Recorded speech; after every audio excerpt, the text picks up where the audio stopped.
All right, thank you very much. How you guys doing this morning? You guys feeling good? You guys fired up to be here at Lift 2018? People, we will do burpees until morale improves in here. How you guys doing this morning? All right, I'm Brent Gleeson. Thank you guys so much for having me. It's really an honor and pleasure to be here with all of you this morning. When a SEAL platoon is on patrol in enemy territory or sneaking into an enemy compound, the man in front is the point man. He's taking point, leading his team into what we call VUCA environments. And yes, that's one of the many acronyms we live by in the United States military, and it refers to the volatile, uncertain, complex, and ambiguous environments that we're all a part of today. The Special Operations community, United States military in its entirety, have been existing in a constant state of VUCA and change since 9/11. And all of us here essentially train for war, and we fight to win. Readiness and maintaining a relentless focus on that mission narrative is the bedrock of that ability to win. We all, in our own way, run towards the sound of gunfire.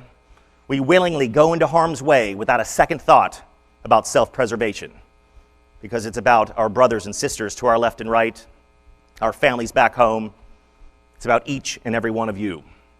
So how have we continued to sustain this fight and fight and defeat a very dangerous and decentralized enemy? It's because of your dedication, your passion, and your perseverance. Our culture of accountability, discipline, and trust fuels our ability to never be out of the fight. And that, my friends, is why we must continue to take point in these conflicts and why we must all always be all in all the time. Being all in all the time is a philosophy we hold dear in the SEAL teams, but it resonates and permeates the entire armed forces. It's about dedication and determination, persistence, giving everything we do, everything we've got, and nothing less. When December of 1999, I first made my decision to be all in. As it sometimes happens in a fit of youthful foolishness and indiscretion, I quit my corporate finance job and joined the United States Navy with a lofty dream of becoming a SEAL. Today is not about me. It's about each and every one of you. How we all have to maintain a focus relentlessly on our mission narrative. How we all have to sometimes, as we say, get comfortable being a little uncomfortable. Or as we say in the SEAL teams, we got a lot of sayings, you got to embrace the suck. We have to continue to embody an elite and winning mindset to build a winning culture. My time of taking the fight to the enemy has come to an end. So I sincerely and humbly thank each and every one of you for your continued service and sacrifice to this great nation. I am truly humbled and honored to be standing before you today. As you know, at some point in all of our careers, we have to learn to get comfortable being uncomfortable. Every single person in this room and watching this presentation has been pushed beyond their comfort zone, pushed beyond their limits from time and time again. But it's about our families, the teammates to our left and right that steady that resolve and ease that discomfort. Despite some of that fear, little pain, little discomfort, as you know, the United States military does in fact invest heavily in each of our ability to sustain this fight. To give you a unique perspective on that investment and some of that discomfort, I wanted to share with you an interesting fact. For example, it takes 18 months and costs millions of dollars to train and create one SEAL. That doesn't count the millions of dollars and years of arduous training once you make it to a team. That 18 months is broken into various segments. The first segment is 6 months long and called BUDS, which stands for Basic Underwater Demolition SEAL. I'm sure many of you have seen the SEAL movie Lone Survivor, unfortunately based on a true story. The opening scenes are actually from a Discovery Channel documentary about BUDS Class 234. We run classes every 2 months, 6 times a year.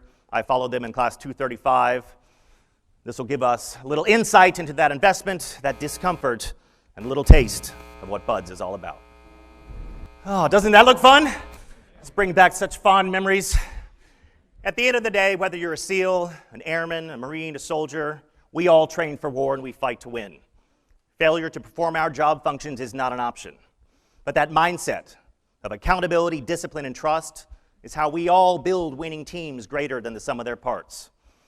And the foundation, in large part, of teams with winning cultures are that whom embrace change and use change to our advantage.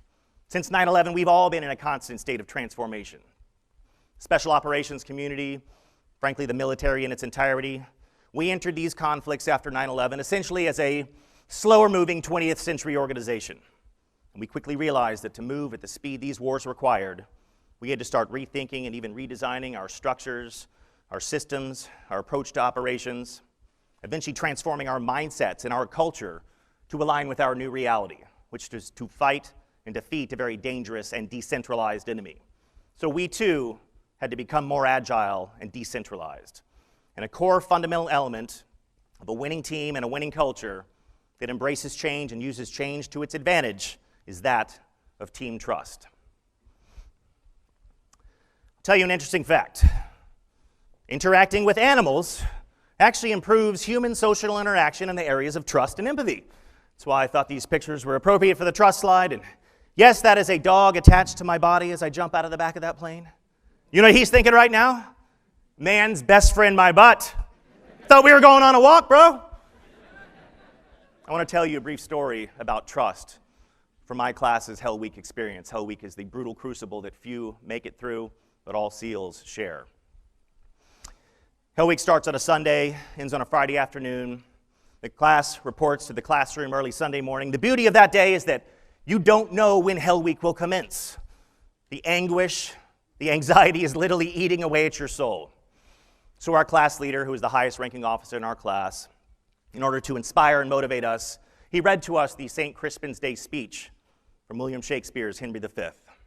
He read aloud that famed line that says, "We few, we happy few, we band of brothers, for he today that sheds his blood with me shall be my brother."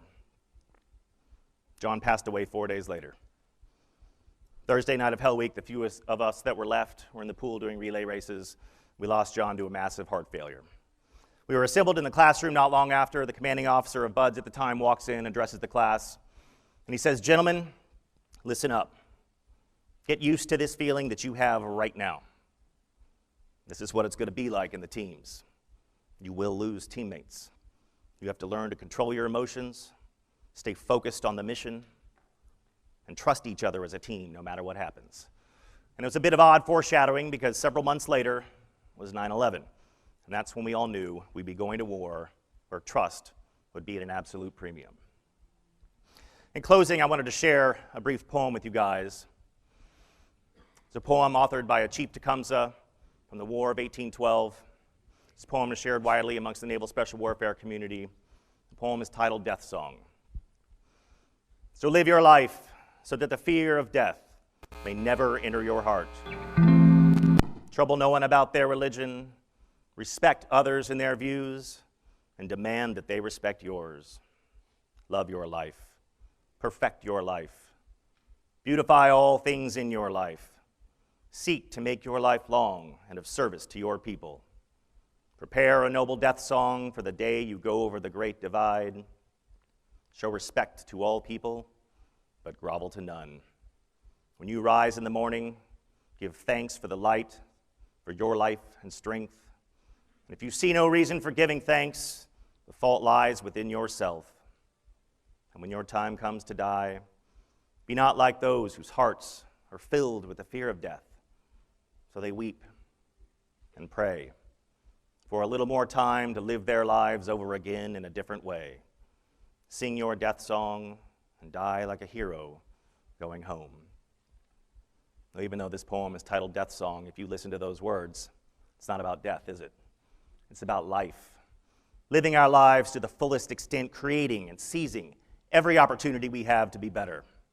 Not better for our own self-benefit, better for the teammates to our left and right, for the commands that we're a part of, the teams we lead, better for defending this great nation, for our communities, our families, bettering the lives of those around us, and hopefully one day making this world a little bit better place than we found it.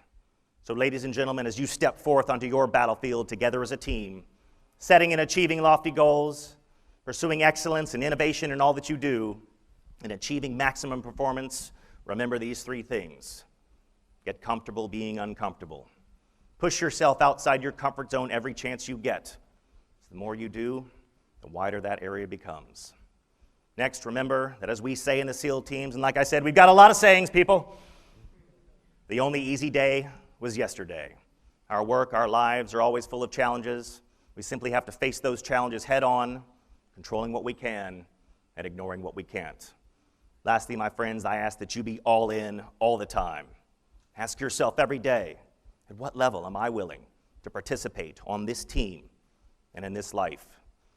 And no matter what challenges and obstacles life throws your way, whether they be here at work, downrange, back home, with your family, spouse, kids, even things like divorce or illness, finances, no matter what it is, not if, but when you get knocked down, get back up every time and never, ever be out of the fight.